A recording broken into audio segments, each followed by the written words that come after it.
Poštovane kolege narodni poslanici, pomaže Bog svima.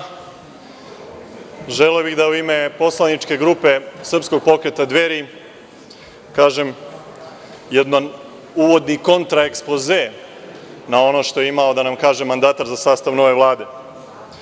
Naime, na pitanje šta misli o vašoj vlasti veliki srpski dramski umetnik Petar Božović rekao je da je Aleksandar Vučić dao ogroman doprinos dramskoj umetnosti.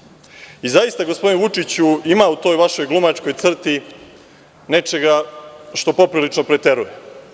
Jer nije realno da 3 meseca ne možete da formirate Vladu, a onda zakazujete sednicu Skupštine za 24 sata. Sa druge strane, sve više sam uveren da vam je ideja da Narodna skupština bude ponižena i marginalizovana, a da Vlada Srbije i vi lično preuzmete svu političku moć u državi. Stvari stoje potpuno obrnuto. Vi ćete biti izabrani od strane Narodne skupštine i nama ćete odgovarati za svoj rad. Analizu vašeg programa rada Vlade započeću onim čega nema u vašem ekspozeu i sastavu rekonstruisane Vlade Republike Srbije. Jer da se odmah razumemo, nije ovo nikakva nova Vlada, ovo je najobičnija rekonstrukcija Vlade koju ste mogli da uradite i bez izbora. Izbacite loše ministre, ubacite nove za koje mislite da će bolje raditi. Zašto ste onda išli na izbor? Da biste sakrili vašu odgovornost za izbor loših ministara i da biste dobili 6 meseci apsolutne vlasti bez kontrolne funkcije Narodne skupštine. Ja sam, gospodine Vučiću, vas juče pažljivo slušao 6 sati. Nisam napustio salu. Da li je moguće da vaši kolege, narodni poslanici, ne mogu da saslušaju mojih 20 minuta? Mandatar ćuti i sluša vas. Nemojte da stvarate takvu sliku javnosti kad ne stoji. To je slika Srpske napredne stranke i opozicije koja pokušava da bude korektna, ali to ne može da dobije sa druge strane istu tu korektnost. Ako mogu da nastavim, hvala. Apsolutno, bilo bi lepo, zaista i korisno. Dakle, ne zaboravimo, prema Poslovniku o radu Narodne skupštine vi ste obavezni da odgovarate na poslanička pitanja i da svi vaši ministri na svaka 3 meseca podnose izveštaj o radu nadležnim skupštinskim odborima. Vi ste, dakle, bili pola godine na vlasti bez ikakve kontrole, u tehničkom mandatu. U vašem programu nema ministarstva za brigu o porodici, nema borbe protiv bele kuge i podsticajnih mera za podršku rađanju, mladim bračnim parovima i porodicama sa više dece. Iako sami konstatujete veliki problem što smo za 10 godina izgubili 400.000 stanovnika. Ako vi, gospodine Vučiću, ne shvatate da rešavanje demografskog izumiranja srpskog naroda treba postane državni prioritet, vi nam kao predsednik Vlade niste potrebni. Vi ste omašili ključnu ulogu koju je trebalo da ima vaša Vlada. Podsećam vas da bez demografske obnove nema ni ekonomije, ni bezbednosti, ni budućnosti Srbije. Rodna ravnopravnost i posebna prava za LGBT populaciju su vama u ekspozeu očigledno važniji od porodice i nataliteta. Nije predložena nijedna konkretna mera proporodične politike. Nema ministarstva za porodicu, nema majčinstva kao zanimanja, nema poreskih olakšica za višedetne porodice, niti subvencija države za sticanje porodičnog doma i pokretanje porodičnog biznisa. Vaš ekspoze je na ovom najvažnijem pitanju apsolutno podbacio. Isto se odnosi na ministarstvo za Srbe van Srbije, koga nema. Vi ste potpuno zaboravili da 1/3 Srba i državljana Srbije živi van granica Srbije, u bivšim jugoslovenskim republikama i širom srpskog rasejanja. Srpska dijaspora putem doznaka investira u Srbiju više milijardi evra godišnje i spada u najvećeg stranog investitora, po znacima navoda. A šta dobije za uzvrat? Niste ih udostojili ni ministarstva, da ne govorim o olakšanom biračkom pravu, podsticajnim merama za investitore iz rasejanja ili očuvanju nacionalnog identiteta putem razgranatog sistema dopunskih škola u dijaspori. Pominjete olakšano dobijanje državljanstva za naše suradnike van Srbije, ali molim vas, šta ste uradili po tom pitanju za 4 godine vaše vlasti? 4 godine ste vi na vlasti, gospodine Vučiću, ne zaboravite to. Nije ovo nova Vlada. Vi ne možete 2 godine da izaberete direktora Uprave za dijasporu koju ste od ministarstva sveli na običnu kancelariju pri Ministarstvu spoljnih poslova. 2 godine. Za vas su naši sunarodnici širom sveta stranci, još gore od toga, jer su stranci ovde dobrodošli kad investiraju, a srpskoj dijaspori ne nudite ništa. Takođe, ne čujemo dovoljno reč sa vaše strane kada su ugrožena ljudska, manjinska i nacionalna prava Srba u okolnim zemljama. Ne susretnete se čak sa njima kad odete u posete u okolne države. Napisali ste nekoliko praznih reči o slobodi medija, a mediji nikad nisu bili zatvoreniji za javnu raspravu nego danas.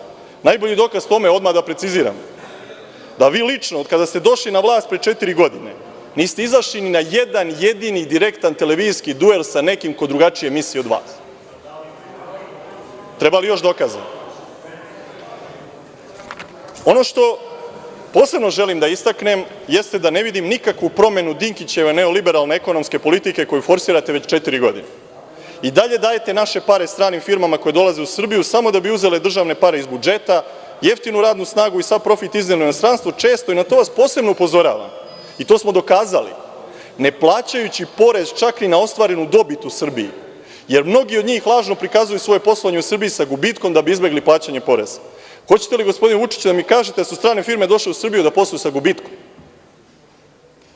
Ništa ne menjate i u odnosu prema bankama. Nema dodatnog oporezivanja stranih banaka koji iznose ekstra profit iz ove države sa najvećim kamatnim stopama u Evropi.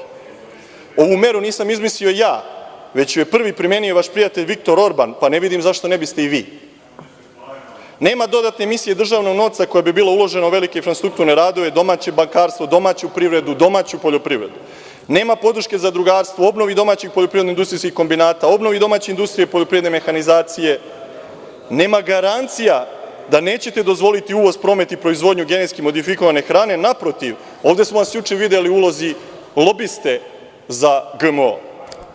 Iako je 127 gradova i opština, profesore Ševarliću, ako ne grešim, 127 gradova i opština u Srbiji donelo deklaraciju za Srbiju protiv genetski modifikovane hrane i semena. Znači, ne poštujete većinu Srbije. Nema najvažnijeg pitanja za Srbiju danas, a to je zaustavljanje bankarske pljačke građana Srbije i zaštita za prezaduženih porodica. Niste ponudili rešenje za porodice koje su u dužničkom ropstvu prema kreditima indeksiranim u švajcarskim francima, koji posle 10 godina otplate kredita imaju da vrate više nego na početku kreditnog zaduženja. Kako se to zove, gospodine Vučiću? To nije bankarstvo, to je zelenašenje i pljačka. A vi i Narodna banka Srbije to dozvoljavate. Predlagali smo vam i da uvedete institut ličnog stečaja i tako zaštitite prezadužene porodice od oduzimanja porodičnog doma od strane privatnih izvršitelja, ali i toga nema. Predlagali smo vam obnovu Zavoda za obračun plaćanja i da naše pare ne idu u strane banke, nego preko naših finansijskih institucija. I osnivanje Državne razvojne investicione banke, ali od toga nema ništa. Ponovo ste pomenuli ispitivanje porekla imovine svih političara i tajkuna, ali ko više da vam veruje? Gde ste bili 4 godine da donesete taj zakon? I to što nema tog zakona simbol je vaše lažne borbe protiv korupcije i kriminala. Najavljujete da ćete oporezovati imovinu za koju ne može se dokaže poreklo, ali to nije samo oporezovanje, već i legalizacija nezakonito stečene imovine. Ta pokradena imovina treba bude oduzeta, a lopovi krivično gonjeni. Kažete da je neko uništio i opljačkao državu posle 2000-te. Ko, gospodine Vučiću? I zašto nije u zatvoru? Uhapsili ste stotine ljudi i ne vidim nijednu sudsku presudu. Dovoljno je da vam navedem primer ekonomskog ubice Mlađana Dinkića, koji je vaš najbliži saradnik, koji je uništio i upropastio domaću privredu i bankarstvo i koji je dalje na slobodi. Pa i vi ste ovde mahali robijaškim njegovim odelom. Pa kad ćemo konačno mu stavimo to odelo, gospodine Vučiću? Postoje dve Srbije. Jedna u vašem ekspozeu, druga u realnosti. Vi ste realno stečajni upravnik Srbije. Od kada ste vi na vlasti, javni dug povećan je za 9 milijardi evra i dostigao 72 i nešto posto našeg BDP-a. Spoljni dug povećali ste za 6 milijardi, a unutrašnji za 3 milijarde i još se hvalite rezultatima. Vi ste ekonomski gledano Dinkićevac. Zadužujete državu prema MMF-u, Svetskoj banci i nije slučajno da ste okruženi kadrovima G17+, kao i Demokratske stranke i SPS-a koje često napadate da su krivi za ovo ili za ono, a uzimate njihove kadrove. Ne vidim logiku u tome. Naravno, nema više varnica između vas i LDP-a, pošto vam je politika ista. Lepo ste rekli, ne smemo narodu da ogolimo sve za što se zalažemo i u čemu smo istih shvatanja kao LDP, jer bismo izgubili izbore. Kažete sami da biste izgubili na narodnom referendumu, pa zato narodnog izjašnjavanja u Srbiji odavno nema. Nema o Briselskom sporazumu, nema o NATO sporazumima, nema o GMO. Zar je moguće, gospodine Vučiću, da u državi koju vi vodite, radnici u stranim firmama nose pelene na radnom mestu da ne bi prekidali rad i na kratko izašli u toalet? Zar je moguće da neki fantomi sruše čitavu jednu ulicu u centru Beograda, a da 4 meseca ne može da se otkrije ko je počinilac? Zar je to budućnost u koju treba da verujemo? Da svi radimo kao robovi kod stranog gazde, a fantomi vladaju našim životima i rade šta hoće sa našom imenom? Lično cenim vašu marljivost i vašu radnu energiju, ali sam dužan da vam skrenem pažnju da previše i neodmereno kritikujete sopstveni narod kao lenj. Vi ste ceo život na državnoj plati, nikada niste radili u privatnom sektoru, treba da se poklonite pred domaćim privrednicima koji pune budžet i da pred njih izlazite tako blagonaklono i sa tako velikim podsticajima kao što izlazite bez stranog investitora koji ovde dolazi samo da nas opljačka i da odnese sve u inostranstvo. Navedite mi, gospodine Vučiću, pošto se često predstavljate kao veliki ekonomski stručnjak, koju državu na svetu su razvile strane investicije? Samo mi to navedite i bit ću veoma zadovoljan. Koju državu na svetu su razvile strane investicije? Ili su se sve razvijale drugim ekonomskim modelima iz domaćih izvora? Šta znači privremeno smanjenje plata i penzija koje traje već 3 godine? Mnogi penzioneri neće dočekati kraj vašeg privremenog smanjenja plata i penzija, a kamoli povećanje. Uostalom, to nije nikakvo povećanje, nego početak vraćanja opljačkanog. Pokazali ste snagu, gospodine Vučiću, na sirotinji i srednjem sloju. Što niste udarili, recimo, na banke, kad ste tako jak i moćan političar? Što niste udarili na tajkune koji nisu platili stotine miliona evra poreza ovoj državi? Što niste udarili na strane firme koje ovde, kao što sam vam rekao, prikazuju poslovanje sa gubitkom i lažnim knjigovodstvom iznose profit u inostranstvo? O tome ćutite. Napadate državne službenike. I da u ovom prvom delu svog obraćanja kažem još nešto o vašoj spoljnoj nacionalnoj politici. Vi ste poslednji evrofanatik u Evropi. Niko više ozbiljan ne veruje u Evropsku uniju. Nemojte da, kao što smo bili poslednji Jugosloveni i komunisti kada se komunistička Jugoslavija raspadala na naše oči, sada budemo poslednje evrounijate i evrofanatici kada se Evropska unija raspada na naše oči. Dakle, posle Bregzita verovati u Evropsku uniju nema apsolutno nikakvog smisla. Sklapate sporazume sa NATO paktom koji nas je bombardovao i prećutkujete posledice gađanja bombama osiromašenim uranijumom, od kojih imamo ogroman porast kancerogenih oboljenja u našem društvu. Toga nema u vašoj zdravstvenoj politici. Kako ćemo tu da se spasemo? Od vaših prijatelja sa zapada i posledica bombardovanja Srbije. Vi hoćete i saradnju sa Rusijom, a priznajete Krim kao deo Ukrajine. Pa to ne može, gospodine Vučiću. Ono što je važno, šta ste odgovorili Vladimiru Putinu na poziv da počnete pregovore sa Evroazijskom ekonomskom unijom? Jel to ne smete zbog Brisela da se javite Putinu, kao što niste smeli da odgovorite na njegov poziv da pojačamo ekonomsku saradnju i organizovanije nastupimo na upražnjenom ruskom tržištu nakon uvođenja ruskih sankcija evropskim proizvođačima hrane? Na slepom putu u Evropsku uniju vi ste očito spremni da žrtvujete svaki nacionalni i državni interes. Dveri vam kažu, prava politika je manje Evropske unije, više Rusije. Budućnost Evrope u Evropi nacija koje neće komandovati otuđeni centar moći iz Brisela. Razmišljajte hitno o Evropi posle Evropske unije i naše mesto u njoj. Razmišljajte hitno o Rusiji kao novom međunarodnom centru moći koji nas nikada nije bombardovao, koji se bori za očuvanje Kosova i Metohije u sastavu Srbije i koji nam nudi saradnju u političkom, ekonomskom i vojno-bezbednosnom smislu. Ono što vi ne smete, kažete građanima Srbije, ja smem. Evropska unija nas je opljačkala kroz sporazum o stabilizaciji i pridruživanju. Ukidanjem carina na uvoz strane robe mi smo uništili domaću proizvodnju i sav profit predali stranim multinacionalnim kompanijama. I kad nam kažete Evropska unija nam dala to i to, taj milion nam poklonila, ja vam kažem opljačkali su milijarde, a poklonili milione. Šta tek da kažem za nacionalnu politiku i odnos prema Kosovu i Metohiji? Ukinuli ste Ustav Srbije, ukinuli sve državne institucije na Kosovu i Metohiji, predali vlast Albancima. U vašoj biografiji koju ste dostavili stoji da ste pomogli u aprilu 2013. da dođe do potpisivanja Briselskog sporazuma, čime je prvi put od 1990 godine stvorena realna osnova da srpski narod koji živi na Kosovu i Metohiji uspostavi institucije koje će biti priznate od međunarodne zajednice. Danas je 2016. posle 3 godine nema nikakvih srpskih institucija na Kosovu i Metohiji. Dakle, vi ste prevarili građane Srbije koji žive na Kosovu i Metohiji i jedino rešenje je poništavanje antiustavnih briselskih sporazuma, prekid pregovora o Kosovu i Metohiji u Briselu i povratak pregovora u Savet bezbednosti Ujedinjenih nacija. Vaša priča o zabrani partijskog zapošljavanja je samo još jedna velika laž.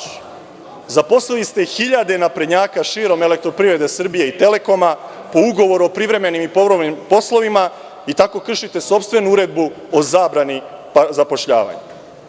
Budžet za kulturu sve manji. Jedino radnicima, službenicima u toj oblasti niste povećali plate. Ne zaboravite to, mora neko da progovori u njihovo ime. Koliko puta ste prevarili prosvetare, da ne pominjem. Ćirilica vam je manjinsko pismo u sopstvenoj državi, ne možete ni to da uredite da svaki javni natpis mora da bude na ćirilici u ovoj državi. Mora da bude na ćirilici u ovoj državi. Sporite se sa Hrvatima, bolje bi bilo da napravite jedan ozbiljan muzej žrtava genocida, pa da kad dođu vaši prijatelji sa zapada imaju šta da vide i da ispričate im istoriju srpskog stradanja u nezavisnoj državi Hrvatskoj. Apsolutno se protivimo vašim neprestanim planovima i pokušajima privatizacije strateških državnih preduzeća i prirodnih bogatstava Srbije.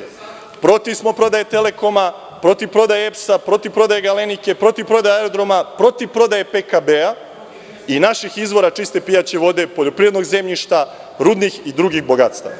Naši najveći fondovi nisu u Evropskoj uniji, već na Kosovu i Metohiji, koje nam otimaju zato što i Kosovo i Metohija leže na bogatstvima svih vrsta, posebno rudnim i vodnim, koje vrede stotine milijarde evra.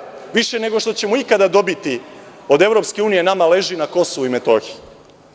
Budžet za poljoprivredu je dalje skandalozno mali i ne ispunjava zakonski minimum od 5% ukupnog budžeta. Srpski seljaci osećaju se ostavljeni od svoje države koja više pomaže dolazak velikih stranih trgovinskih lanaca nego domaću poljoprivredu.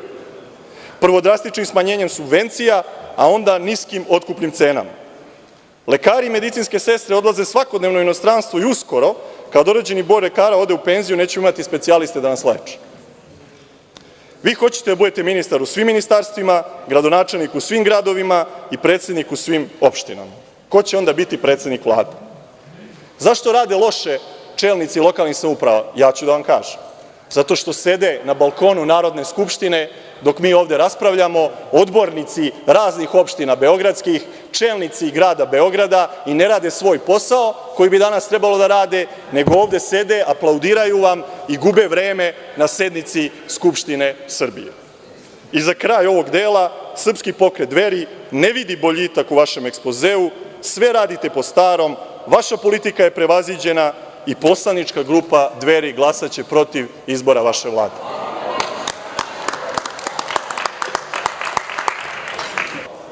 Podsećam vas da bez demografske obnove nema ni ekonomije, ni bezbednosti, ni budućnosti Srbije. Rodna ravnopravnost i posebna prava za LGBT populaciju su vama u ekspozeu očigledno važniji od porodice i nataliteta. Nije predložena nijedna konkretna mera proporodične politike. Nema ministarstva za porodicu, nema majčinstva kao zanimanja, nema poreskih olakšica za višedetne porodice, niti subvencija države za sticanje porodičnog doma i pokretanje porodičnog biznisa. Vaš ekspoze je na ovom najvažnijem pitanju apsolutno podbacio. Isto se odnosi na Ministarstvo za Srbe van Srbije, koga nema. Vi ste potpuno zaboravili da trećina Srba i državljana Srbije živi van granica Srbije, u bivšim jugoslovenskim republikama i širom srpskog rasejanja. Srpska dijaspora putem doznaka investira u Srbiju više milijardi evra godišnje i spada u najvećeg stranog investitora, po znacima navoda. A šta dobije za uzvrat? Niste ih udostojili ni ministarstva, da ne govorim o olakšanom biračkom pravu, podsticajnim merama za investitore iz rasejanja ili očuvanju nacionalnog identiteta putem razgranatog sistema dopunskih škola u dijaspori. Pominjete olakšano dobijanje državljanstva za naše suradnike van Srbije, ali molim vas, šta ste uradili po tom pitanju za 4 godine vaše vlasti? 4 godine ste vi na vlasti, gospodine Vučiću, ne zaboravite to. Nije ovo nova vlada. Vi ne možete 2 godine da izaberete direktora Uprave za dijasporu koju ste od ministarstva sveli na običnu kancelariju pri Ministarstvu spoljnih poslova. 2 godine.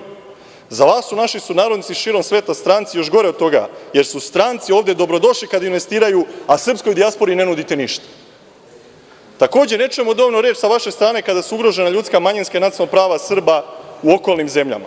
Ne susretnete se čak sa njima kad odete u posete u okolne države. Napisali ste nekoliko praznih reči o slobodi medija, a mediji nikad nisu bili zatvoreniji za javnu raspravu nego danas. Najbolji dokaz tome, odmah da preciziram, da vi lično, od kada ste došli na vlast pre 4 godine, niste izašli ni na jedan jedini direktan televizijski duel sa nekim ko drugačije misli od vas. Treba li još dokaza? Ono što posebno želim da istaknem jeste da ne vidim nikakvu promenu Dinkićeve neoliberalne ekonomske politike koju forsirate već 4 godine.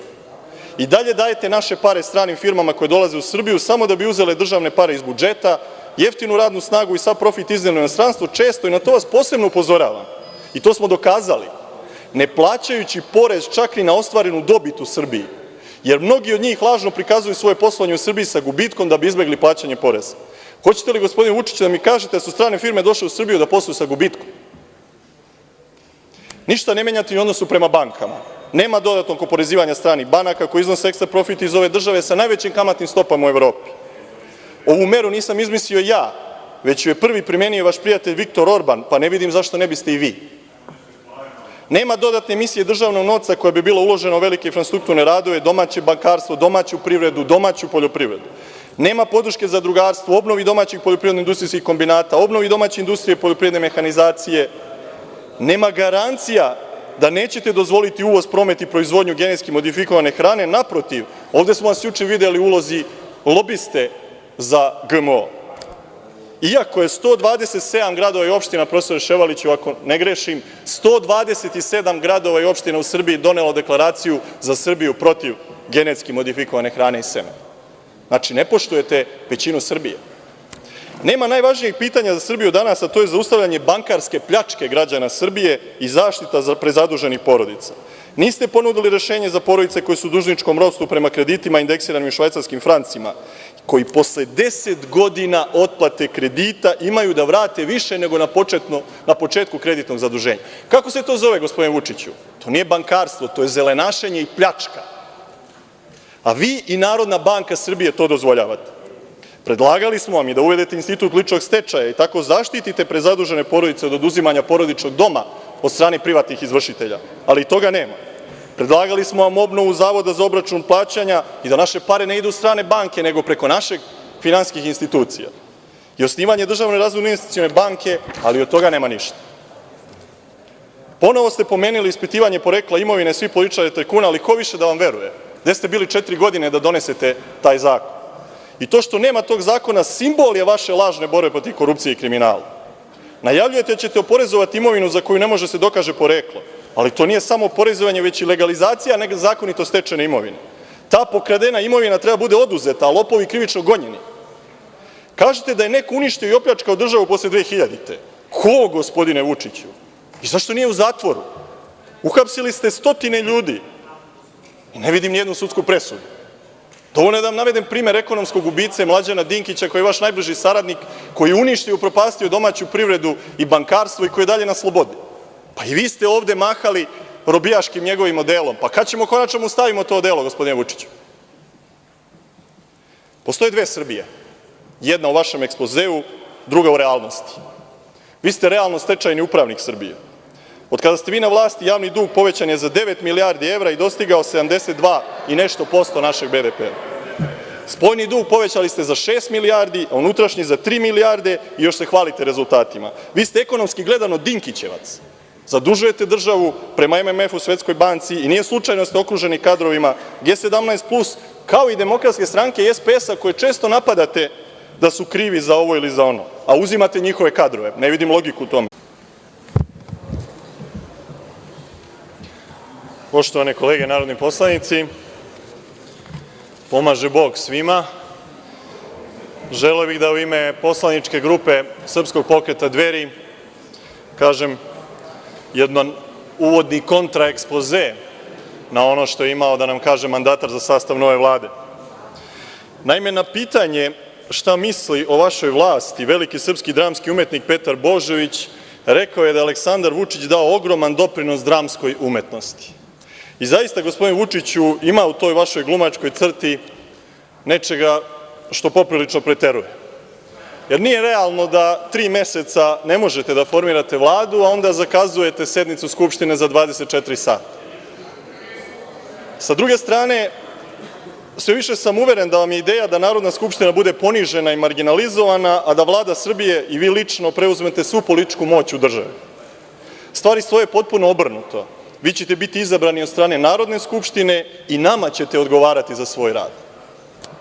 Analizu vašeg programa rada Vlade započeću onim čega nema u vašem ekspozeu i sastavu rekonstruisane Vlade Republike Srbije.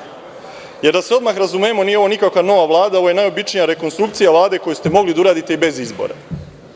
Izbacite loše ministre, ubacite nove za koje mislite da će bolje raditi. Zašto ste onda išli na izbore? Da biste sakrili vašu odgovornost za izbor loših ministara i da biste dobili 6 meseci apsolutne vlasti bez kontrolne funkcije Narodne skupštine. Ja sam, gospodine Vučiću, vas juče pažljivo slušao 6 sati. Nisam napustio salu. Da li je moguće da vaši kolege, narodni poslanici, ne mogu da saslušaju mojih 20 minuta? Mandatar ćuti i sluša vas. Nemojte da stvarate takvu sliku javnosti kad ne stoji. To je slika Srpske napredne stranke. Šta i kaže? opozicije koja pokušava da bude korektna, ali to ne može da dobije sa druge strane istu tu korektnost. Ako mogu da nastavim, hvala. Apsolutno bilo bi lepo, zaista i korisno. Da. Dakle, ne zaboravimo, prema Poslovniku o radu Narodne skupštine vi ste obavezni da odgovarate na poslanička pitanja i da svi vaši ministri na svaka 3 meseca podnose izveštaj o radu nadležnim skupštinskim odborima. Vi ste, dakle, bili pola godine na vlasti bez ikakve kontrole, u tehničkom mandatu. U vašem programu nema ministarstva za brigu o porodici, nema borbe protiv bele kuge i podsticajnih mera za podršku rađanju, mladim bračnim parovima i porodicama sa više dece. Iako sami konstatujete veliki problem što smo za 10 godina izgubili 400.000 stanovnika. Ako vi, gospodine Vučiću, ne shvatate da rešavanje demografskog izumiranja srpskog naroda treba postane državni prioritet, vi nam kao predsednik Vlade niste potrebni. Vi ste omašili ključnu ulogu koju je trebalo da ima vaša Vlada. Naravno, nema više varnica između vas i LDP-a, pošto vam je politika ista. Lepo ste rekli, ne smemo narodu da ogolimo sve za što se zalažemo i u čemu smo istih shvatanja kao LDP, jer bismo izgubili izbore. Kažete sami da biste izgubili na narodnom referendumu, pa zato narodnog izjašnjavanja u Srbiji odavno nema. Nema o Briselskom sporazumu, nema o NATO sporazumima, nema o GMO. Zar je moguće, gospodine Vučiću, da u državi koju vi vodite radnici u stranim firmama nose pelene na radnom mestu da ne bi prekidali rad i na kratko izašli u toalet? Zar je moguće da neki fantomi sruše čitavu jednu ulicu u centru Beograda, a da 4 meseca ne može da se otkrije ko je počinilac? Zar je to budućnost u koju treba da verujemo? Da svi radimo kao robovi kod stranog gazde, a fantomi vladaju našim životima i rade šta hoće sa našom imenom? Lično cenim vašu marljivost i vašu radnu energiju, ali sam dužan da vam skrenem pažnju da previše i neodmereno kritikujete sopstveni narod kao lenj. Vi ste ceo život na državnoj plati, nikada niste radili u privatnom sektoru, treba da se poklonite pred domaćim privrednicima koji pune budžet i da pred njih izlazite tako blagonaklono i sa tako velikim podsticajima kao što izlazite pred stranog investitora koji ovde dolazi samo da nas opljačka i da odnese sve u inostranstvo. Navedite mi, gospodine Vučiću, pošto se često predstavljate kao veliki ekonomski stručnjak, koju državu na svetu su razvile strane investicije? Samo mi to navedite i bit ću veoma zadovoljan. Koju državu na svetu su razvile strane investicije? Ili su se sve razvijale drugim ekonomskim modelima iz domaćih izvora? Šta znači privremeno smanjenje plata i penzija koje traje već 3 godine? Mnogi penzioneri neće dočekati kraj vašeg privremenog smanjenja plata i penzija, a kamoli povećanje. Uostalom, to nije nikakvo povećanje, nego početak vraćanja opljačkanog. Pokazali ste snagu, gospodine Vučiću, na sirotinji i srednjem sloju. Što niste udarili, recimo, na banke, kad ste tako jak i moćan političar? Što niste udarili na tajkune koji nisu platili 100 miliona evra poreza ovoj državi? Što niste udarili na strane firme koje ovde, kao što sam vam rekao, prikazuju poslovanje sa gubitkom i lažnim knjigovodstvom iznose profit u inostranstvo? O tome ćutite. Napadate državne službenike. I da u ovom prvom delu svog obraćanja kažem još nešto o vašoj spoljnoj nacionalnoj politici. Vi ste poslednji evrofanatik u Evropi. Niko više ozbiljan ne veruje u Evropsku uniju. Nemojte da, kao što smo bili poslednji Jugosloveni i komunisti kada se komunistička Jugoslavija raspadala na naše oči, sada budemo poslednje evrounijate i evrofanatici kada se Evropska unija raspada na naše oči. Dakle, posle Bregzita verovati u Evropsku uniju nema apsolutno nikakvog smisla. Sklapate sporazume sa NATO paktom koji nas je bombardovao i prećutkujete posledice gađanja bombama osiromašenim uranijumom, od kojih imamo ogroman porast kancerogenih oboljenja u našem društvu. Toga nema u vašoj zdravstvenoj politici. Kako ćemo tu da se spasemo? Od vaših prijatelja sa zapada i posledica bombardovanja Srbije. Vi hoćete i saradnju sa Rusijom, a priznajete Krim kao deo Ukrajine. Pa to ne može, gospodine Vučiću. Ono što je važno, šta ste odgovorili Vladimiru Putinu na poziv da počnete pregovore sa Evroazijskom ekonomskom unijom? Jel to ne smete zbog Brisela da se javite Putinu, kao što niste smeli da odgovorite na njegov poziv da pojačamo ekonomsku saradnju i organizovanije nastupimo na upražnjenom ruskom tržištu nakon uvođenja ruskih sankcija evropskim proizvođačima hrane? Na slepom putu u Evropsku uniju vi ste očito spremni da žrtvujete svaki nacionalni i državni interes. Dveri vam kažu, prava politika je manje Evropske unije, više Rusije. Budućnost Evrope u Evropi nacija koje neće komandovati otuđeni centar moći iz Brisela. Razmišljajte hitno o Evropi posle Evropske unije i našem mestu u njoj. Razmišljajte hitno o Rusiji kao novom međunarodnom centru moći koji nas nikada nije bombardovao, koji se bori za očuvanje Kosova i Metohije u sastavu Srbije i koji nam nudi saradnju u političkom, ekonomskom i vojno-bezbednosnom smislu. Ono što vi ne smete, kažete građanima Srbije, ja smem. Evropska unija nas je opljačkala kroz sporazum o stabilizaciji i pridruživanju. Ukidanjem carina na uvoz strane robe mi smo uništili domaću proizvodnju i sav profit predali stranim multinacionalnim kompanijama. I kad nam kažete Evropska unija nam dala to i to, taj milion nam poklonila, ja vam kažem opljačkali su milijarde, a poklonili milione. Šta tek da kažem za nacionalnu politiku i odnos prema Kosovu i Metohiji? Ukinuli ste Ustav Srbije, ukinuli sve državne institucije na Kosovu i Metohiji, predali vlast Albancima. U vašoj biografiji koju ste dostavili stoji da ste pomogli u aprilu 2013. da dođe do potpisivanja Briselskog sporazuma, čime je prvi put od 1990 godine stvorena realna osnova da srpski narod koji živi na Kosovu i Metohiji uspostavi institucije koje će biti priznate od međunarodne zajednice. Danas je 2016. posle 3 godine nema nikakvih srpskih institucija na Kosovu i Metohiji. Dakle, vi ste prevarili građane Srbije koji žive na Kosovu i Metohiji i jedino rešenje je poništavanje antiustavnih briselskih sporazuma, prekid pregovora o Kosovu i Metohiji u Briselu i povratak pregovora u Savet bezbednosti Ujedinjenih nacija. Vaša priča o zabrani partijskog zapošljavanja je samo još jedna velika laž. Zaposlili ste hiljade naprednjaka širom Elektroprivrede Srbije i Telekoma po ugovoru o privremenim i povremenim poslovima i tako kršite sopstvenu uredbu o zabrani zapošljavanja. Budžet za kulturu sve manji.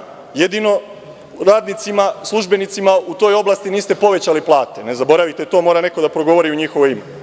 Koliko puta ste prevarili prosvetare da ne pominjem? Ćirilica vam je manjinsko pismo u sopstvenoj državi.